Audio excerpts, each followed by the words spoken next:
일상에서 발견되는 소소한 변화와 그리고 틈, 부정확함, 그리고 경계가 허물어짐 이런 것들에 관심이 많고 이런 것들을 주제로 작업하고 있습니다. 저는 작품과 제가 굉장히 밀접하게 맞닿아 있다고 생각하는데요. 고정돼 있지 않은 저처럼, 그러니까 변화되는 생각이나 감정들, 그리고 저를 둘러싸는 환경들 이런 것들에 의해서 변화되는 저처럼 작품을 대하는 저의 태도와 그런 방식도 함께 같이 변한다고 생각을 해요. 그래서 매번 주제마다 다양한 매체들을 선택하는 게 저의 큰 도전이기도 하고 또 저에게 유연함을 유지하게 하는 그런 힘이기도 합니다. 네, 이번 동고동락에 참여한 작품들은 모두 비누로 제작되어 있는데요. 제가 건물 빌딩에 있는 그 화장실에서 공유되어지는 그런 비누를 발견을 했어요. 그래서 심심치 않게 발견되는 그런 비누인데 그걸 보고 이제 손을 씻으려고 하는데 굉장히 찝찝하게 느껴지는 거예요. 그 지점이 되게 재밌었어요. 비누는 저희를 깨끗하게 해주는 그런 오브제이기도 하지만 동시에 그게 공유되어진다는 생각 때문에 그게 되게 찝찝해서 사용하기 싫은 느낌이 들었거든요.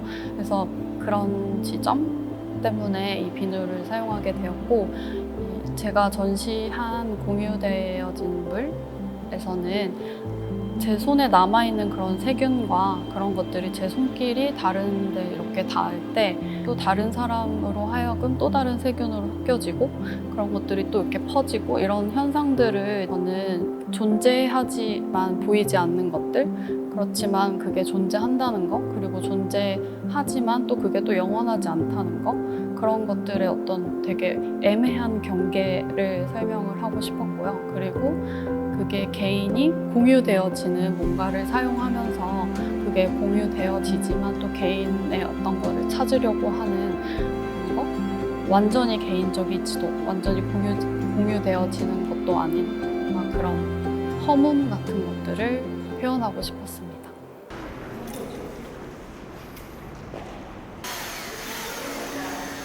단청의 색감과 문양을 가지고 작업을 하고 있고요.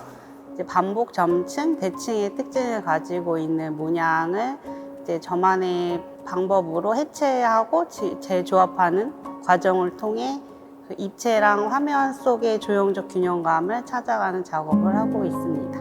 두 작품을 선보여 드렸는데요.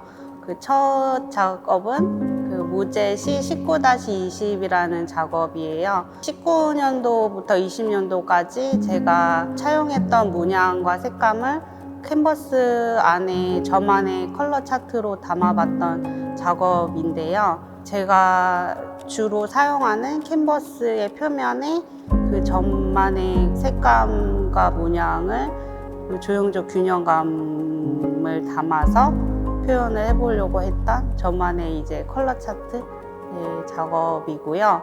그 다음 작업은 무제라는 작업인데요. 단청의 특징 중에 대칭이라는 특징이 있어요. 이 작업은 위아래로 대칭적인 특징을 강조해서 담아봤고요. 그 속에서 보이는 시각적인 균형감을 담아보고자 했던 작업입니다.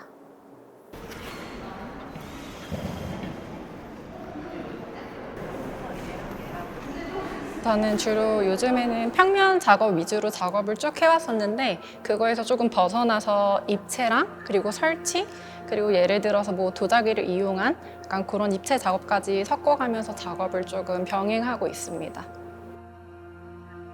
현재 제가 작업을 중점으로 다루고 있는 거는 일단 문장으로 말씀을 좀 드릴 수 있을 것 같아요.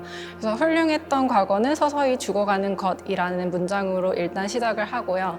하지만 우리는 이미 지나간 과거에 대해서 더 이상 우리가 마주하거나 뭔가 그거를 다시 해결하거나 이럴 할 수는 없지만 다시 다가오는 미래를 위해서 다들 노력을 하고 있잖아요. 제가 생각하는 인간이라는 거는 결코 완전해질 수는 없는 존재거든요. 하지만 그것들을 위해서 모두 다 노력을 하고 그리고 그 노력하는 과정 안에서 겪는 뭔가 열등감, 불안감, 뭐 조급함 아니면 그 이상의 다양한 감정들을 다들 겪게 되는데 그것들에 대해서 집중적으로 조금 더 관찰을 하고 더 나아가서 뭐 인간의 관계 아니면은 관계와 관계 속의 또 하나의 관계 이런 것들을 조금 더 파고들면서 그것들을 이미지로 새롭게 마주하면서 사람들이 공감할 수 있는 것들을 찾기 위해서 작업을 꾸준히 해오고 있습니다.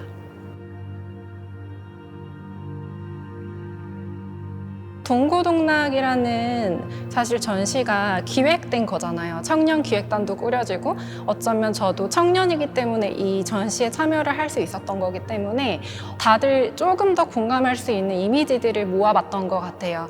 제가 입체를 제외한 평면 작업 위주로 지금 전시를 하고 있는데 조금 더 이 날씨, 이 계절 그리고 우리가 지금 상황에 적응하고 있는 여러 가지 뭔가 관계들을 고려해서 예를 들어서 뭐 나이 스위밍이라는 시리즈를 넣거나 아니면 그 이외에 뭐 다른 시리즈들을 조금 더 집합적으로 공략해서 그것만을 위해서 전시를 조금 했던 것 같습니다.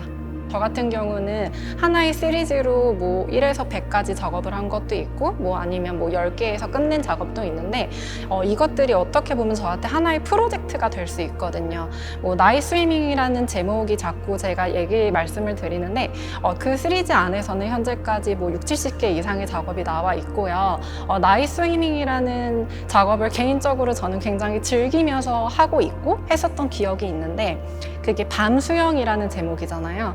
근데 개인적으로 저는 물을 좋아하고 그리고 여행을 좋아하고 그리고 영감이라는 걸 얻기 위해서 굉장히 많은 곳을 드나드는 사람 중에 한 명이에요. 근데 개인적으로 제가 물을 접했을 때의 감정 그리고 사람들이 밤에 느낄 수 있는 뭔가 비현실적인 감정들에 대해서 생각을 하다 보니까 결과적으로 제 이미지는 뭔가 비가시적인 이미지가 등장하고 형상으로 뭔가 확대되는 이미지이기 때문에 그러한 감정들을 조금 더 구체적으로 이미지로 성립할 수 있는 계기를 마련하고자 그 작업을 시작하게 되었습니다.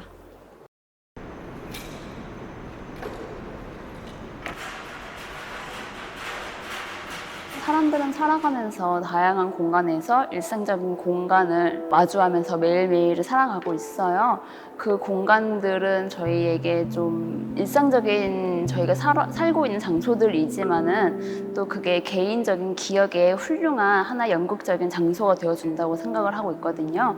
그 장소에 관해서 저는 이제 제 개인적인 경험과 기억을 녹여내서 제 공감과 교감을 필터를 거쳐서 저만의 공간 재각색해서 그거를 캔버스 위에 옮기고 있습니다. 저는 공간을 주로 그린 작가이기 때문에 지금 현재 전시되고 있는 작품들은 다 풍경화라고 보시면 되시고요. 저는 이제 아크릴 페인팅을 캔버스 위에 한 다음에 오일 파스텔 등의 재료들로 건식 재료들로 그 위에 드로잉을 하는 방식으로 작업을 하고 있어요. 네, 지금 안산문화재단 동고동락에 참여 중인 제 작품들은 이제 20호나 10호 혹은 4호 사이즈 등의 이제 작품들을 간추려서 다른 작가님들 작품과 어울릴 만한 작품들을 모아서 전시를 하고 있습니다. 저는 이제 일단 대학생 때 데이비드 호크닌 전시를 처음 보고 나서 푸른색이 주는 커다란 힘이 있다고 믿게 되기 시작했어요. 네, 그 푸른색은 이제 하늘색이든 아니면 되게 짙은 코발트 블루색이든 다양한 각색의 스펙트럼 넓은 파란색이 있는데 그 푸른색들은 전부 다 인간을 마음을 되게 평안하게 만들어주고 깊은 생각에 잠길 수 있게끔 커다란 영감을 준다고 생각을 해요. 그 파란색이라는 색깔 자체가. 네, 그렇기 때문에 저도 파란색을 되게 고심을 해서 그림을 그리는 편이고요. 실제로 화방을 가면은 푸른색 물감을 굉장히 자주 사고 다양하게 구매를 해서 색감적인 실험도 많이 해보고 그림마다 어울리는 푸른 색깔을 넣어서 그림을 그리고 있습니다.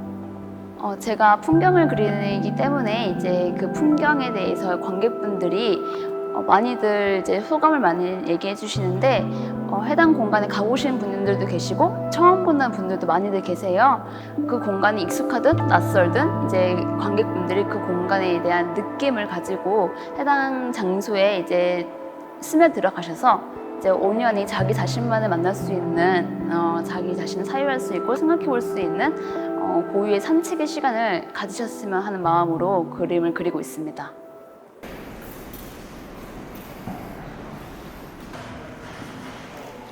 저는 이제 어린 시절에 경제적 위기와 외모 콤플렉스가 있었어요. 그래서 저 자신이 항상 스스로 나약하다고 생각을 했어요.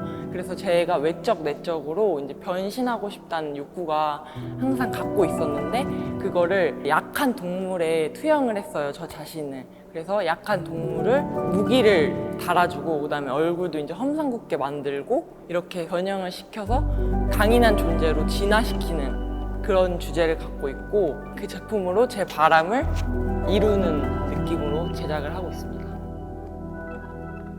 작품에서는 이제 보거를 선택했는데 제가 아까 말했던 그 주제와 보거가 맞다고 생각했어요. 보거는 겉으로 봤을 때는 그냥 약한 물고기예요. 이렇게 지나가면은. 근데 그 물고기를 공격을 하면은 그 보거가 부풀어지면서 독을 내뿜으면서 이빨과 턱이 단단해지는 특성을 갖고 있어요. 그래서 그 보거의 주제가 제 주제와 좀 맞는다고 생각을 해서 보거를 선택해서 그 각자의 개성에 맞게 8가지 보거를 제작하였습니다. 그 중에 이제 빨강 보거인데 오로라 색의 풍기는 그 보거가 있는데 그 작품이 시작이었어요. 보거의 시작.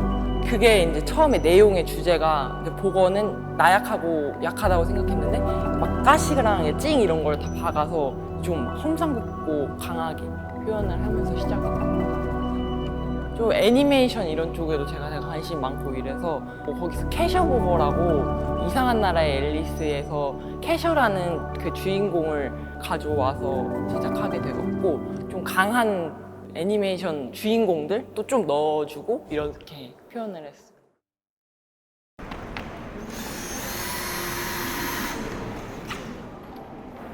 저는 이제 시멘트를 기반으로 추상 작업을 하고 있어요. 인간과 인간끼리 그 감정이라는 게 늘 존재하잖아요. 그걸 키워드로 저만의 시각으로 표현을 하는데 학창 시절에 건설 현장 다니면서 학비 벌고 그러면서 이제 그림을 그리겠다는 이런 것들이 있어서 유화는 비싼데 제가 돈이 없었기 때문에 그래서 시멘트라는 소재를 이제 현장 일을 했어가지고 그래서 시작하게 됐고 그게 지금은 저만의 아이덴티티가 돼서 인간 내면의 감정의 형태를 저만의 시각으로 표현하는 그런 작업을 하고 있습니다. 우선 파란색이랑 이제 금 색깔로 있는 것이 이제 쇼업 시리즈인데 쇼업은 이제 드러내다. 그러니까 우리가 인간관계들에서 어떤 수많은 관계가 있는데 직장에서도 위아래가 존재하고 뭐 군대에서도 위아래가 다 존재하잖아요. 학교에서도 선후배가 존재하고 근데 항상 그런 위아래 관계에서 존재할 때 우리는 뭐가 옳고 그런지에 대해서 이게 옳아요, 이건 아니에요라고 사실상 직관적으로 말을 할 수 있는 사람이 사실 많지는 않잖아요. 그렇지만 이제 내가 좋아하면 좋아한다, 싫어하면 싫어한다 이렇게 확실하게 드러내지 못했어요. 저도 그렇고 제 주변의 사람들도 그렇고 이제 그거에 대한 이야기인데 그래서 좀 시원시원한 터치가 있어요. 그래서 이제 쇼업 드러내다 시리즈가 그런 시리즈이고 또 한 가지의 시리즈 작업물은 카모플라주라는 시리즈인데 그거는 어두운 색상에서 밝은 색상, 검정색에서 이제 파란색으로 이렇게 색감을 중첩해서 하나하나 올려서 이렇게 작품을 좀 빼는 스타일인데 그 작품 같은 경우는 카모플라주는 위장이라는 내용인데 무엇을 위장하냐면 저도 그렇고 어떤 주변의 사람들은 내가 널 위해서 이런 얘기를 하고 내가 널 위해서 그렇게 행동을 했고 다 널 위해서야 라고 했지만 시간이 지나보고 그때로 돌이켜보면은 다 자기들 입맛에 맞춰서 내가 행동하길 바랐기 때문에 나한테 했던 위선이고 거짓인 거를 표현한 건데 말이 어려울 수도 있는데 표현 기법으로만 따지자면은 그러니까 어둠을 그 위선이라고 치는 거예요. 제가 제 시각에서. 근데 밝은 면으로 그 위선을 다 가리는 거죠. 그 말들로. 근데 여기서 중요한 거는 나도 그런 사람인 거야. 내 주변 사람들한테 나도 위선과 가식을 떠는 사람인 거죠.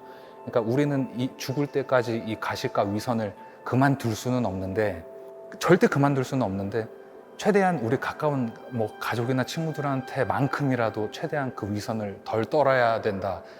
그래야지 그 돌아온 나중에 훗날에 뭔가 벌을 덜 받지 않을까? 그래서 저의 그 반성하는 그런 의미의 작업이 이제 카모플라주 시리즈고 지금 현재 여러 가지 시리즈 중에 그 대표 두 작업 시리즈 대표 작업을 지금 하고 있습니다.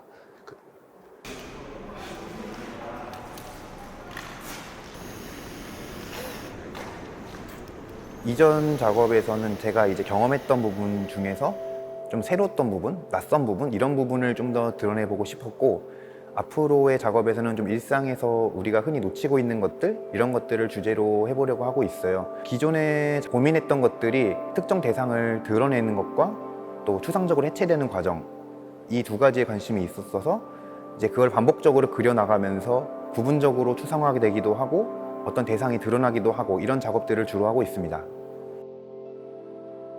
제가 이제 잠시나마 해외 거주할 때 있었던 이제 장소에서의 어떤 낯선 감정들 그런 감정들이 이제 시간이 지나면서 이제 어떤 잔상과 같이 남는 그런 과정들이 이제 생겼었는데 지금 있는 작품들은 어떤 제 기억 속의 장소들을 추상적으로 표현해 가면서 어떤 특정 대상들이 해체되는 그런 과정들을 보여주고 있습니다. 처음에 이제 유화로 어떤 대상을 그려내고 유화니까 마른 시간이 있으니까 또 다른 대상들을 또 그리면서 여러 개를 이렇게 동시에 진행하는데 진행하고 나서 나중에 또 제가 해체하고 싶은 부분들을 이제 뭉개죠. 붓으로 뭉개고 또 나중에 또 지켜보다가 또 다시 그려내기도 하고 또 뭉개고 아니면 또 아예 밀고 다시 하기도 하고 그러니까 좀 반복적인 과정들이 계속 이제 거쳐가는데 그러면서 색깔들이 이제 그러니까 의도한 부분도 있긴 한데 그 물감이 마르기 전에 섞이는 부분들도 있고 아니면 이제 완전히 마른 후에 올라가면서 생기는 부분들도 있고 이런 우연적인 효과들과 또 계획된 부분하고 이제 합쳐지면서 이렇게 생겨나는 작업입니다.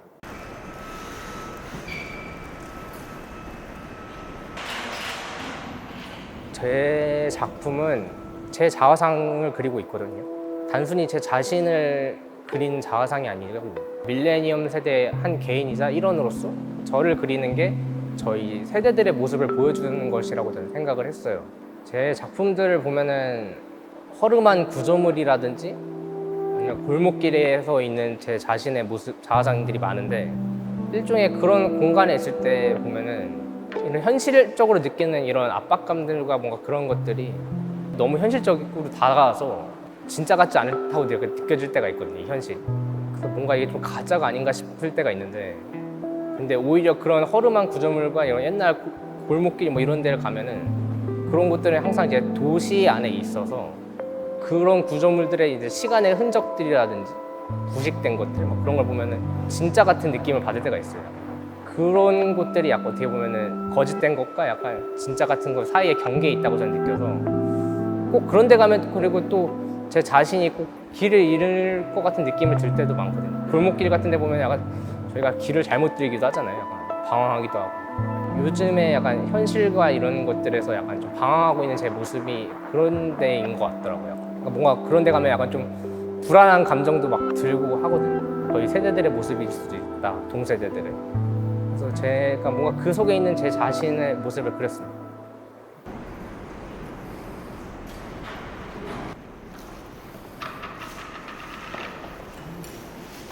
제가 만드는 작업은 사람들이 보았을 때 한눈에도 굉장히 매력적인 아름다운 도자기를 좀 만들고 싶다라고 생각을 하였습니다. 아름다운 기준은 사람마다 굉장히 다양하기 때문에 저는 흙을 가지고 이제 도자기를 만들 수 있는 도의 기법에서 그 방법을 좀 찾고자 했는데요.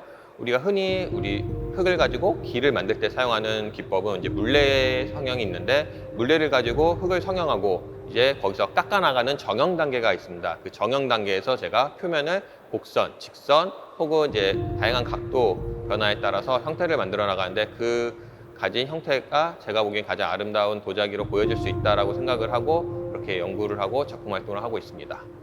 이번 전시의 작품은 제가 보통 앞에도 말씀드렸지만 물레를 가지고 작업을 했는데 이제 기를 만드는 방법에는 물레뿐만 아니라 우리가 대량 생산에 용이한 슬립 캐스팅이라는 기법이 있습니다. 하나의 몰드로 똑같은 형태가 반복적으로 나가는 건데 이 하나의 형태에서 똑같이 반복적으로 나가는 형태를 제가 어떻게 깎느냐에 따라서 다양한 또 변화를 줄 수 있다는 생각이 들어서 이번 전시에서는 물레가 아닌 슬립 캐스팅 기법으로 성형을 하고 그 다음 다시 물레 위에서 표면을 깎아나가면서 정형 단계를 거쳐서 다양한 변화를 가진 작품을 전시하게 되었습니다.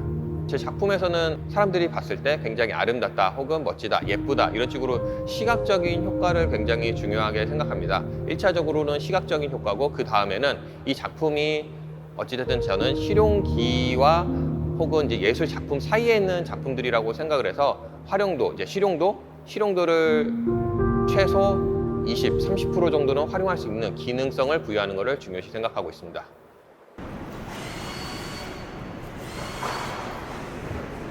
저의 주 작업 주제는 쇠와 쇠의 물성, 그리고 학습된 공포와 그 공포의 소거 방법에 대해서 고민하고 있습니다. 저는 쇳소리에 대한 강한 공포로 인해서 작업을 시작하게 되었습니다. 쇳소리에 대한 강한 공포의 원인을 알고 싶어서 이제 대학병원에 입원을 하면서까지 여러 검사를 거쳐 그 원인을 찾고자 하였지만 결국은 찾지 못했고 병원에서 얘기해 준 것은 이제 3살 때 있었던 오토바이 사고 때문일 것이다 라고만 말씀을 하셨습니다. 저는 그 원인을 정말 찾고 싶었기 때문에 직접 그 쇠를 다시 만지면서 어떤 그 공포를 느껴가면서 작업을 하고 있습니다. 추후에 알게 된 사실이지만 어떤 뇌과학적, 심리학적 지식에 기반하여 알게 된 사실이지만 제가 하고 있었던 행위 자체가 어떤 공포 소거를 위한 어떤 본능적인 행위였더라고요. 그것에 한 번 더 놀랐습니다. 저희 트로피 시리즈는 사진의 어떤 매체의 특성을 이용을 한 건데요. 정지된 시간 안에 박제된 어떤 사진들은 진동을 할 수 없고 진동을 할 수 없기 때문에 공명을 할 수 없고 공명을 할 수 없는 상태가 되면은 쇠들을 변형시켜서 본래의 기능을 잃게끔 만들고 사진이라는 정지된 프레임 안에 그것을 박제해서 진동할 수 없는 상태로 만들고 그렇기 때문에 공명할 수 없는 상태로 만들어서 소리를 잃게끔 하는 어떤 작업을 진행 중입니다. 트로피 시리즈에서는 포커스 스태킹 기법을 사용하였는데요. 오브제에 처음부터 끝까지 초점을 맞춘 사진 수십 장을 합쳐서 처음부터 끝까지 초점이 전부 다 맞게끔 보이는 방식입니다. 관객들은 그 작품들을 보면서 일상에서 보는 어떤 오브제와 다른 어떤 이질감을 느낄 수 있습니다.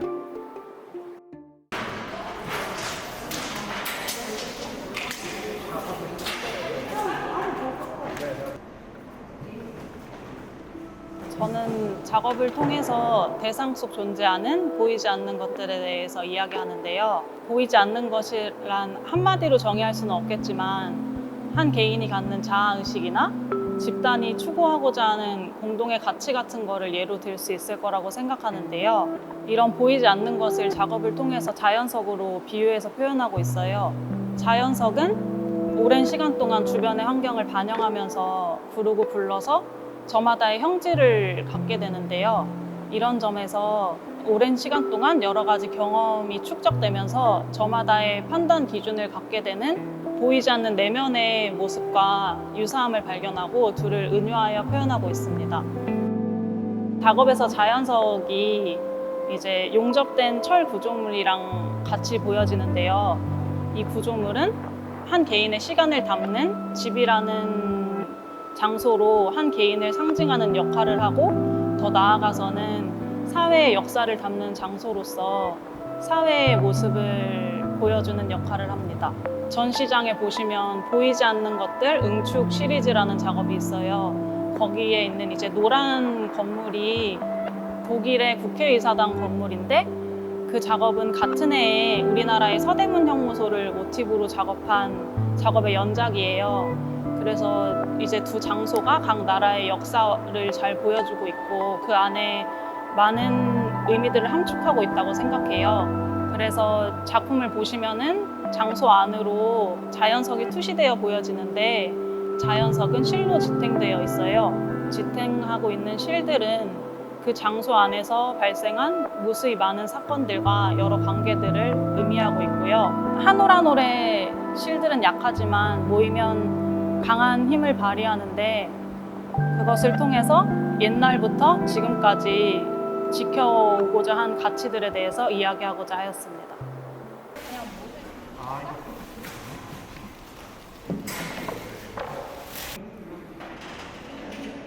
대학 때 전공이 건축이었어요. 그래서 공간에 관심을 갖는 게 당연했고 근데 그 공간에 대한 관심이 좀 동네 안에 있는 버려진 곳, 사람이 찾지 않는 곳에 관심을 두게 되었어요. 그래서 그곳에 존재하는 덤불이나 숲을 혹은 뭐 쓰레기 같이 버려진 것들을 이용해서 공간을 조성하는 형태, 그것을 또 화면으로 나타내는 작업, 그런 것들을 하고 있습니다. 제가 지금 전시하고 있는 아주 깊은 곳이라는 작업은 제가 지금 현재 거주하고 있는 동네 곳곳에 존재하는 덤불과 가로수 그리고 숲들을 작업을 한 거예요. 근데 그것들을 가로 한 49, 세로 34 정도 되는 화면 안에 각종 매체를 이용해서 작업을 했고요. 그 매체들은 목탄이나 오일 파스텔이나 유화나 수채물감 등 여러 가지 종류가 될 수 있고 그것들을 각기의 작품으로 작업을 한 뒤에 총 84개의 드로잉인데 한 화면처럼 보이도록 조성을 해놓은 거예요.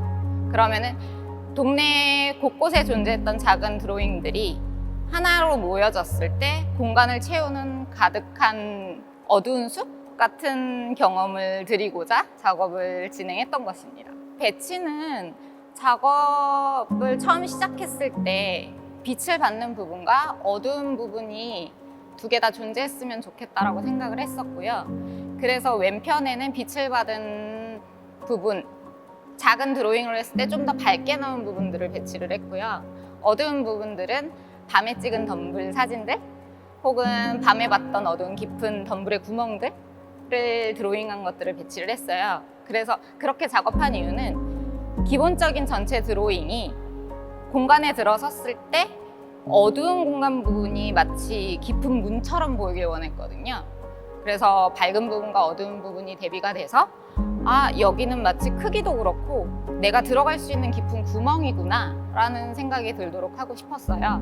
근데 그 배치는 전시마다 달라질 수 있고요.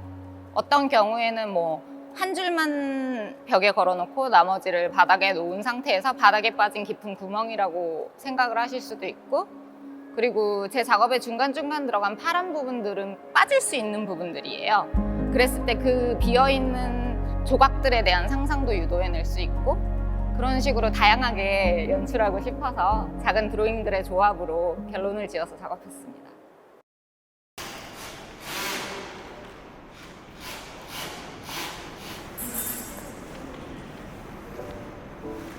주된 작업은 인간에 관한 탐구와 표현을 하고 있으며 그 중에서도 일상생활 속에서 갖게 되는 생각들, 말하지 못했던 고민들을 시각적이고 조형적인 작품으로 표현하려고 합니다. 제가 주로 작업하고 있는 게 인체다 보니까 사람과 사람 사이의 대화나 그런 인간관계에 대해서 크게 영감을 많이 받는 것 같습니다. 첫 번째 작품의 제목은 욕망입니다.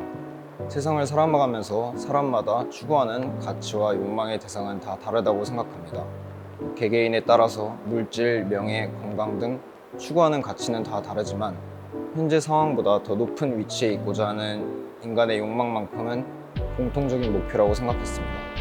제 개인의 욕망은 작업을 진행함에 있어서 스스로 자신의 한계, 틀을 깨부수고 더 좋은 내용의 깊이 있는 작품을 만들자라는 게 저 작업의 큰 주제였습니다. 대상을 갈구하고 싶은 욕구를 무언가 쥐고 있는 손의 동세로 표현하게 되었습니다. 얼굴 작품은 인터널이라는 작품이고 인간의 표정이 나타나기 이전에 그 내면에서 수많은 감정과 상황들이 서로 상호작용하면서 외적인 표정으로 나타난다고 생각하는데 그 상호작용적인 부분에서 그 일방향적인 부분을 부각하고 싶었습니다. 그래서 그 내면에 있는 상황들과 감정들이 서로 상호작용하는 형태에 초점을 맞춰서 그것을 시각적으로 작품으로 표현해주고 싶었습니다.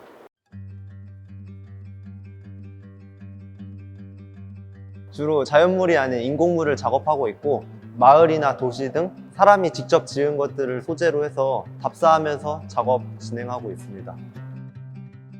소재를 일상으로 잡다 보니까 대상을 먼저 선정을 하고요. 그 대상이 지내는 일상이 되는 도시, 마을, 그 배경을 일주일 정도 답사하면서 담아내고 싶은 것들, 그런 세세한 부분들에 대해서 깊게 조사하고 사진이나 스케치 등을 작업실로 옮겨와서 그 이후에 작업하고 있습니다. 전묘화라는 게 편하게 말씀드리면은 단순 노동 집약이라는 말씀을 또 드리고 싶긴 한데, 그러다 보니까 하나하나 쌓아 올라가는 느낌도 있고 건물에 붙은 때를 그린다는 느낌으로 하나하나 찍어가면서 그린다는 점에서 전묘화가 건설이랑 비슷한 느낌도 나는 것 같아요. 백사마을이라는 작품이 있는데 그 작품은 서울의 중계본동에 있는 백사마을을 배경으로 해서 작업을 했습니다. 백사마을이 서울의 마지막 달동네로 저희 부모님 세대가 정말 힘겹게 살아온 그런 배경이 되는 곳인데, 저희 부모님께서 힘들게 지낸 그 과거들을 더 몸소 체험해보기 위해서 그곳에 거주하시는 분들이랑 대화도 나누고 나무나 이런 화분들이나 이런 것에 대해도 다 하나하나 사연이 있어서 그런 것들을 좀 중점적으로 해서 자연물과 어울리게 이제 하이뷰로 위에서 밑을 내려다보는 풍경을 그렸고요. 그 부모님 세대를 나타내고 싶어서 흑백으로 작업한 것도 있고, 현재 백사마을이 철거민들은 남아있고 몇몇 인원들은 좀 빠져나간 상태예요. 그래서 완전 과거가 되는 그런 배경을 그리다 보니까 좀 더 과거의 느낌을 와닿게 그리고 싶어서 그래서 이제 흑백으로 작업한 점이 있습니다. 그리고 그 옆에 마하나콘이라는 작품이 있는데 건물 이름이 마하나콘입니다. 태국의 방콕에 위치한 마하나콘 건물을 그렸는데요. 그 건물이 주는 웅장함 그런 것을 표현하기 위해서 점묘화로 이제 처음에 작업을 시작하면서 그리게 됐습니다.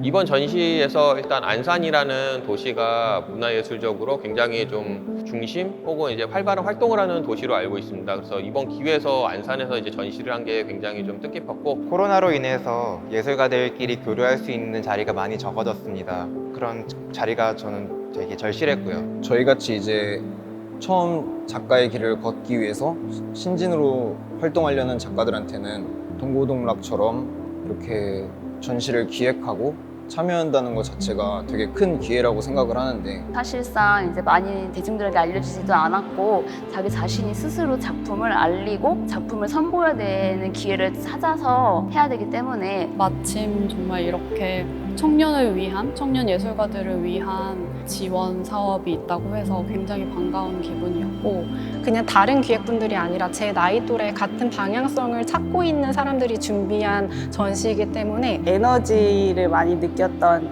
전시라고 느껴지고요. 장소가 왔는데 예뻐서 이제 밖에 채광도 잘 들어오고 큰 전시장에서 전시를 하는 건 처음인 것 같아요. 걸 수 있는 공간이 한정돼 있어서 뭐 30% 한 점, 50% 한 점 이렇게 걸 수 있는 게 다였는데 이 큰 공간을 제공해 주신다는 게 너무 고마워요. 그건 정말 장점인 것 같아요.